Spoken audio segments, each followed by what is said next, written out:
بھائی میں فالج کی مریض ہوں. آگے میرے بھائی کوئی مجھے دوائی لے کے دیتا تھا، وہ ملک سے باہر چلے گئے ہیں. اب میری امداد کوئی کرنے والا نہیں ہے سوائے آپ کے. آپ کی مہربانی ہوگی، آپ میری دوائی کا خرچہ پانی اٹھا لیں، بہت مہربانی ہوگی. میں پتہ نہیں کس طرح گزارا کرتی ہوں. میرے گھر میں کسی وقت کی روٹی بھی نہیں پکتی، یہ تو میرے اللہ کو پتہ ہے، اس کے سوا تو کسی کو نہیں پتہ. میں عزت کی روٹی کھانے والی میرا بھائی، آپ میری دوائی کے لیے میری اب دوائی کی امداد کریں، اور ان کے بھائی کا مہربانی جو میرا احساس کرتے ہیں، اللہ پاک ان کو اجر دے اور ان کو اللہ زیادہ دے. پہلے آپ کو کوئی اور صاحب دوائی لے کے دیتے تھے؟ جی، اب وہ ملک سے باہر چلے گئے ہیں.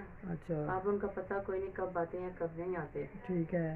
تو پچھلے ماہ آپ نے ہم سے بولا تھا جی، تو آپ ہم کی نے آپ نے مہربانی، کیا تھا، آپ ٹھیک نے ہے. لیکن بہت مہربانی آپ صحیح. کی. تو اب بھی آپ سید چیریٹی سے چاہ رہی ہیں کہ ہم جی، آپ کو آپ میڈیسن میری دوائیاں لے مدد کے کریں. دیں، ٹھیک ہے جی. مہربانی ہوگی تو آپ کی. جو بھی آپ سن رہے ہیں وہ ان کے لیے ہم سے تعاون کریں جی، تاکہ انشاءاللہ. ان باجی کی میڈیسن لے کے دی جا سکیں.